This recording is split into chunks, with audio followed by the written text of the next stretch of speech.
Investir ne va jamais te rendre riche. Alors nous allons parler aujourd'hui de l'investissement parce que toujours et toujours, quand on parle de certains mythes qui règnent dans la société, beaucoup de personnes pensent que ce n'est que de la fumée, de l'enfumage. Mais aujourd'hui, nous allons parler de l'investissement ne peut pas te rendre riche. Et je sais que beaucoup de personnes vont dire «Oh, comment ça? Regarde Warren Buffett, c'est un investisseur. Aujourd'hui, maintenant, si tu veux réussir, tu dois investir.» Non, investir ne peut pas te rendre riche. Alors, nous allons déconstruire énormément d'éléments aujourd'hui et nous allons commencer par cela. Et la raison pour laquelle je veux parler de ça, c'est beaucoup de personnes parlent de Elon Musk, qui est devenu le premier trillionnaire, c'est trillionnaire ou bien c'est trilliardaire, de public. Je vais tout simplement dire ça comme ça, parce que ce n'est pas la première personne à devenir trillionnaire. Il y en a, mais il se cache. Mais c'est lui la première personne à être publiquement trillionnaire. Et tu dois comprendre que, et j'en parle parce que j'ai reçu pas mal de messages que, est-ce que tu as investi dans SpaceX avant qu'il n'ait un boost? Est-ce que tu as fait ci? Est-ce que tu as fait ça?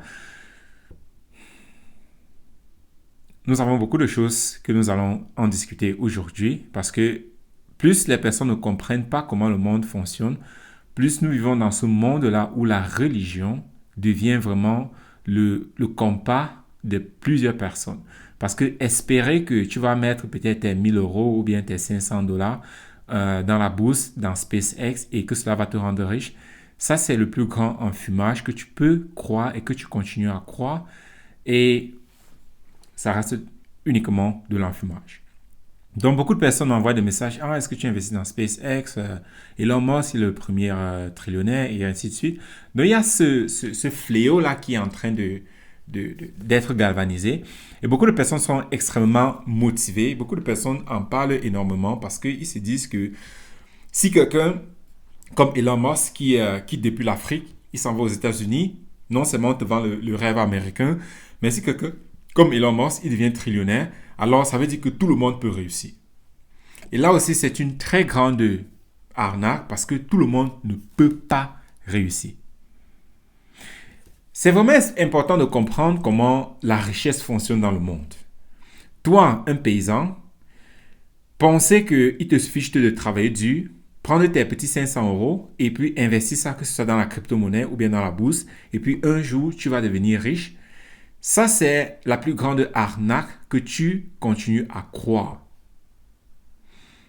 Et c'est important de déconstruire cela parce que si tu continues à vivre dans le mensonge, alors ta vie n'est qu'un mensonge et elle n'est pas réalité.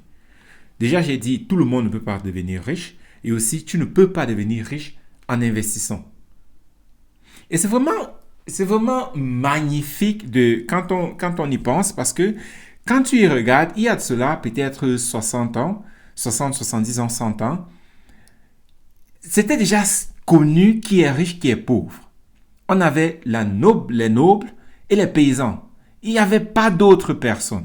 Soit tu naissais dans une famille de rois, ou bien tu étais juste un paysan. Il n'y avait pas d'autre opportunité. La seule opportunité avant pour devenir riche, c'était un des moments de guerre. Si tu t'en vas en guerre et que tu es un bon soldat, tu reviens avec des honneurs, alors on t'offre un territoire dans le territoire conquis et c'est comme ça que ta famille devient riche. C'est comme ça que jusque la révolution industrielle, c'est comme ça que la richesse se créait. Donc la seule possibilité pour toi de devenir riche, c'était en période de guerre. Soit en période de guerre ou bien tu as la chance, tu te maries dans une famille noble. Mais les nobles ne veulent pas se marier en dessous d'eux. Quelqu'un qui est millionnaire, il ne veut pas se marier avec un paysan. Il veut se marier avec quelqu'un qui est soit millionnaire, ou bien multimillionnaire, ou bien milliardaire. Tout le monde veut aller au sommet. Donc pendant que toi, le paysan, tu veux épouser un millionnaire, le millionnaire, lui, il veut épouser un milliardaire. Et le milliardaire, lui, il cherche, qui a plusieurs milliards, alors je m'en vais là-bas. Donc tout le monde veut aller en haut. Donc l'idée déjà de penser que, mon prince charmant, je vais aller me marier dans une famille riche. Oublie cela. Donc la seule possibilité vraiment, c'était, pendant la période de guerre, tu t'en vas en guerre et tu tues beaucoup de personnes parce que c'est ça la guerre. Et quand tu reviens donc, on te donne des médailles et on te donne donc la possibilité, un terrain dans le nouveau terrain conquis. C'est comme ça donc que ta famille se crée aussi un patrimoine. Donc l'idée de penser que la richesse a toujours été abondante, que tout le monde peut devenir riche, c'est extrêmement nouveau. C'est un concept extrêmement nouveau, déjà qui ne tient pas. Tout le monde ne peut pas devenir riche. Et maintenant, avec la révolution industrielle, donc nous avons créé une société où, étant donné qu'il n'y a plus beaucoup de guerres, le capitalisme maintenant a fait en telle sorte que certaines personnes puissent avoir la possibilité, sans aller en guerre, de pouvoir essayer d'avoir une fortune. Mais ici, alors maintenant, même comme il y a ce soi-disant jeu du capitalisme où tout le monde peut jouer à ce jeu-là, il y a des professionnels et il y a des amateurs. Les professionnels, c'est les nobles, les riches. Ils ont toujours été riches, donc ils connaissent comment jouer le jeu. Et le reste, ce sont les paysans. Tu n'as jamais joué à ce jeu-là. Et puis, goody, tu es là dans un jeu, tu ne connais même pas les règles, tu ne sais pas comment ça se passe, tu n'as jamais été programmé pour cela. Donc, tu es complètement hors jeu. Tu ne sais même pas quel jeu est-ce que tu es en train de jouer. Donc, ça veut dire que même ce concept-là de « parce que nous avons le capitalisme maintenant, tu peux réussir », ça, ce n'est pas correct. Et aussi maintenant, quand on regarde ce jeu-là, même ceux qui veulent jouer au jeu ne comprennent même pas les règles du jeu. Et il y a ce personnage-là, Robert Kiyosaki, il a écrit un livre que tout le monde qui aspire à devenir riche a déjà quand même entendu parler de ce livre, qui est Père riche, Père pauvre, où il essaie un peu de parler de la richesse, même comme si tu comprends de façon fondamentale, ce livre-là, c'est juste un générateur de leads. Mais ça, c'est un autre sujet. Donc ici, dans ce livre-là, il explique quelque chose de très, très, très fondamental. Que le quadrant du cash flow. Il explique comment, pour commencer, tu es un employé. Ensuite, tu deviens un solo entrepreneur. Ensuite, tu deviens un homme d'affaires, une entreprise. Et ensuite, maintenant, tu deviens un investisseur. Je sais que ton niveau de lecture, il est naze. Voilà pourquoi je vais encore essayer d'expliquer ça à un vocabulaire naze, de telle sorte que toi, tu puisses comprendre en fait de ce qu'il est en train de dire. Ce qu'il est en train de dire, c'est que déjà, tu dois développer les capacités et l'aptitude à être un employé. Et beaucoup de personnes ne s'en rendent pas compte, mais ce n'est même pas tout le monde qui a la capacité et la possibilité, peut-être la possibilité, mais ce n'est pas tout le monde qui a la capacité d'être un employé. Donc déjà, le fait que tu as un travail, déjà tu dois développer cette habitude, cette faculté-là de te lever chaque matin, aller au travail, faire ce qu'on te demande. Mais il y a beaucoup de personnes qui n'arrivent même pas à faire cela. Mais ils se disent que non, je veux devenir riche. Tu n'as même pas la possibilité, la capacité, tu n'arrives même pas à te discipliner jusqu'à obéir des règles, des lois, des ordres qui te sont donnés. Mais tu veux devenir riche. Ça, c'est la première étape. Déjà te discipliner, de suivre un travail, de faire un travail qui t'est donné, de telle sorte que tu puisses accomplir un objectif pour une entreprise. Ça, c'est la première étape. La deuxième étape maintenant, c'est de devenir solo entrepreneur. Ça veut dire faire exactement ce que tu fais pour une entreprise de lambda, le faire pour ton compte. Et en tant que solo entrepreneur, en général, tu vends ton temps, une activité, quelque chose que tu sais faire, à une personne, à un particulier ou bien à plusieurs particuliers. Et là maintenant, tu as déjà développé la discipline à être un employé, donc tu peux aller faire ce qu'on te demande. Maintenant, tu dois développer la discipline pour devenir solo employé ou bien solo entrepreneur. Et beaucoup de personnes, ils pensent que on peut juste se lever un matin comme ça et puis on devient solo entrepreneur. Non, c'est extrêmement difficile parce qu'il y a extrêmement de points, de facultés, de skills que tu dois développer juste pour être capable d'être un solo entrepreneur.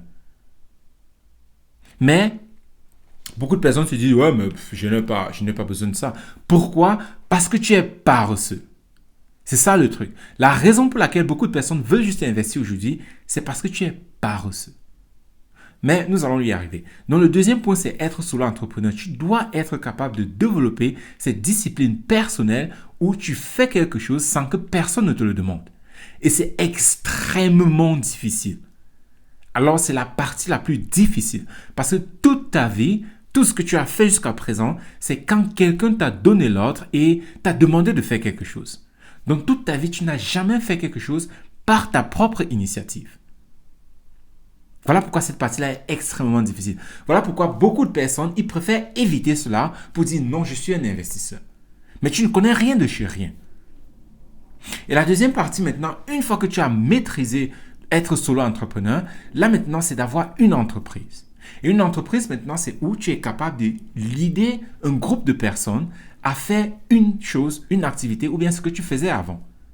Et aussi ici, c'est extrêmement difficile parce que là maintenant, tu ne dois pas seulement te discipliner à faire ce que tu dois faire, ce que tu as appris en le faisant en étant solo entrepreneur, mais maintenant tu dois aider des personnes à développer cela par eux-mêmes. C'est extrêmement difficile. Déjà pour toi-même, c'est extrêmement difficile de faire ce que tu veux.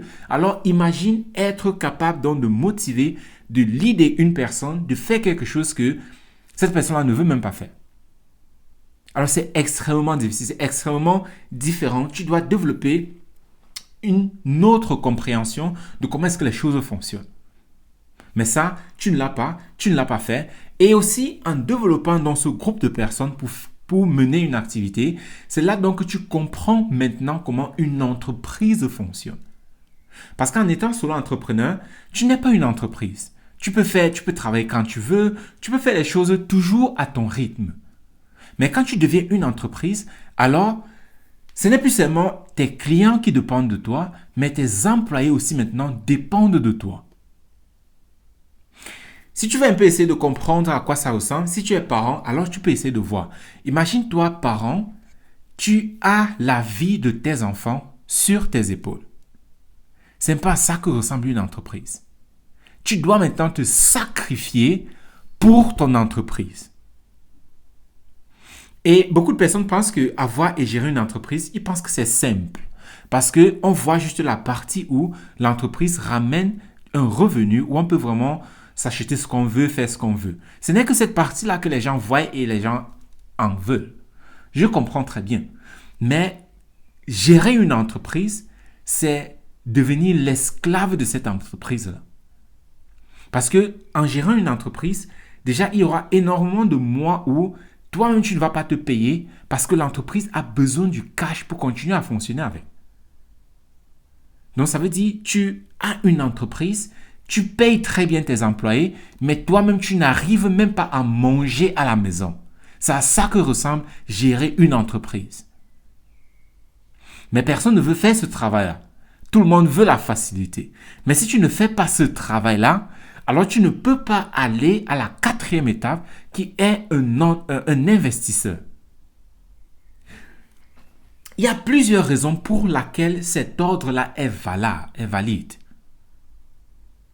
La première déjà, c'est que en tant qu'investisseur, quand tu suis cet ordre-ci, alors tu es déjà capable de créer de l'argent. Mais beaucoup de personnes pensent que c'est en investissant qu'on se fait de l'argent, bien qu'on crée de l'argent. Non, tu développes la faculté de créer de l'argent avant même de devenir un investisseur. Parce que si tu regardes les statistiques en investissement, toutes ces compagnies-là qui investissent, que ce soit les BlackRock, que ce soit comment ça s'appelle? La compagnie de Ray Dalio, je ne sais pas comment ça s'appelle, c'est Bridgegate, quelque chose comme ça. Tu peux regarder, quand ils investissent dans des compagnies, ils perdent plus en investissement, mais ils ont peut-être la chance qu'une compagnie ils ont investi peut-être dans une compagnie, par exemple SpaceX. Et maintenant, cette compagnie-là, avec le profit que ça génère, ça compense toutes les pertes qu'ils ont eues durant toutes ces années. J'ai une question pour toi. Est-ce que tu peux investir pendant plus de 10 ans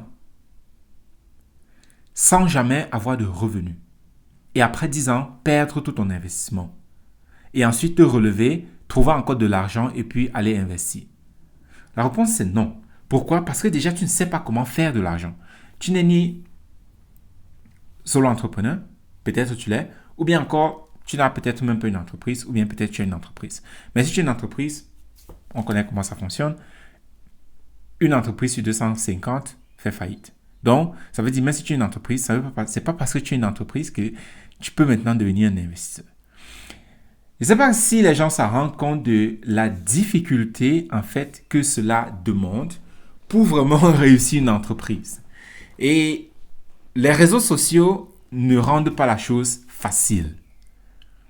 Parce que dans Instagram, tout le monde est millionnaire. Dans Instagram, tout le monde sait ce qu'il fait. Dans Instagram, tout le monde est expert. Ce qui fait que toi, tu passes tes journées à scroller dans Instagram et tu te penses aussi être un expert et tu te penses connaître comment est-ce que les choses fonctionnent. Quand tu gères une entreprise, cela te permet même déjà de savoir si oui ou non tu dois investir dans une entreprise. Quand quelqu'un m'envoie un test, il me dit « Ah, est-ce que tu as investi dans SpaceX ?» Pour moi déjà, tu ne connais même pas en fait le jeu que tu es en train de jouer. Parce que si tu penses que la valeur qui est listée en bourse, si tu penses que c'est à cette valeur-là que toi, tu vas t'acheter l'action de SpaceX et puis te faire de l'argent, continue de dormir debout. Mais même aussi, parce que quand je dis tu ne peux pas devenir riche en investissant, je sais qu'énormément de personnes vont dire... Je sais qu'énormément de tarés vont se dire oh, « Qu'est-ce que tu connais? J'ai gagné 2000 € quand j'ai investi. » J'ai dit « Tu ne peux pas devenir riche en investissant. » J'ai pas dit « Tu ne peux pas te faire des miettes en investissant. » Peut-être le langage devrait encore être amélioré. Tu ne peux pas devenir riche en investissant. Et aussi ici, toi qui veux investir, combien est-ce que tu as dans ton compte présentement pour vouloir investir? C'est quoi? Ce sont tes 500 €, tes 1000 €, tes 2000 €, tes 5000 € que tu as dans le compte. Et même que avoir 5000 € dans son compte, ce n'est pas donné à n'importe qui. Ce n'est pas donné à n'importe qui d'avoir 5000, 10 000 € dans son compte comme ça et sans savoir quoi faire avec. Donc, ce sont peut-être tes 500 €, peut-être tes 1000 ou bien 2000 € que tu veux prendre pour aller investir. Et tu te dis, ouais, je vais investir et puis je vais devenir riche. Parce que même si tu investis tes pauvres 1000 € ou bien 2000 € en bourse, d'ici 10 ans, tu ne serais pas millionnaire. Tu ne sais même pas si tu peux calculer. Tu n'auras même pas, je ne sais pas quoi, 20 000 €. Et c'est avec ça que tu vas devenir riche. Donc, il y a énormément ces préconceptions parce que quand tu deviens un investisseur ayant déjà appris comment créer de l'argent, la création de l'argent, ton entreprise te générera toujours plus d'argent que toutes sortes d'investissements que tu peux faire. Je répète ma phrase. Ton entreprise et ton travail que tu fais par toi-même te générera toujours plus d'argent que toutes sortes d'investissements que tu peux faire. Donc, si tu veux prendre tes 1000 €, aller investir quelque part en disant que c'est ça qui va te devenir riche, ça veut dire que tu n'as pas encore compris comment on crée de l'argent. Et prendre tes pauvres 1000 €, aller investir quelque part et puis attendre que d'ici 10 ans, ça va te rendre riche, ça veut dire que tu ne sais même pas calculer. Parce que même si tu te génères 5% par an,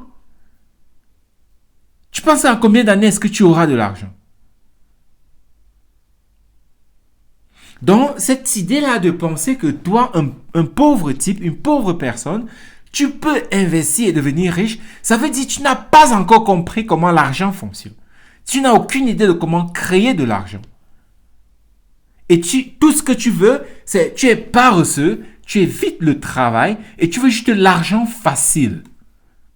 Tu sais ce que c'est avoir l'argent facile? C'est de la prostitution. Il faut mieux tu te vas chercher le Epstein Island et puis tu t'en vas là-bas te prostituer.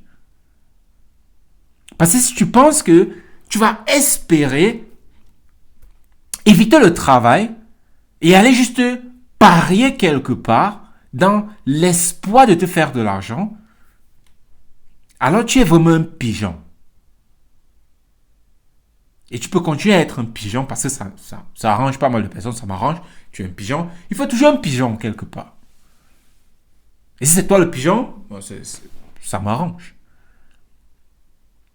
Donc tu es paresseux, tu ne veux pas travailler, tout ce que tu recherches c'est de l'argent facile. Et tu dis non, investis. Qu'est-ce que tu veux investir?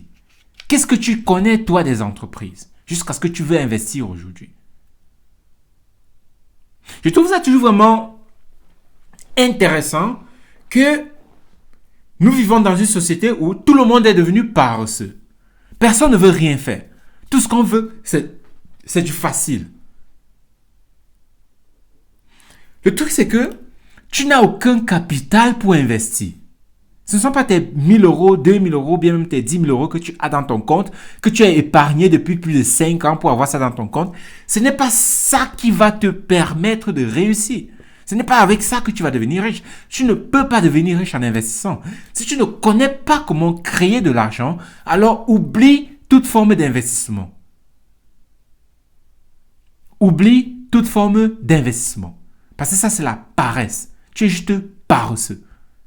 Tu ne veux pas travailler. Tu ne veux pas apprendre. Tu ne veux pas grandir. Tu ne veux pas te développer. Et par conséquent, tu vas perdre. Et c'est bien. Parce que, heureusement ou bien malheureusement, nous vivons dans une société, dans un système capitaliste qui est à somme zéro. Ça veut dire que si moi je veux gagner, il faut un perdant. Et toi tu es le perdant, ça m'arrange, je suis le gagnant. Continue à investir. Loser! Il faut investir. Nous, on va se faire ton argent. Parce que quand tu t'en vas acheter SpaceX, il est présentement à combien?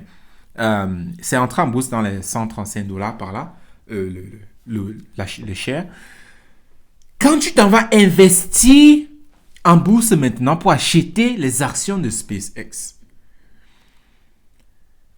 il y a des institutions qui ont acheté ces valeurs-là, je ne sais à combien, à $10 l'action.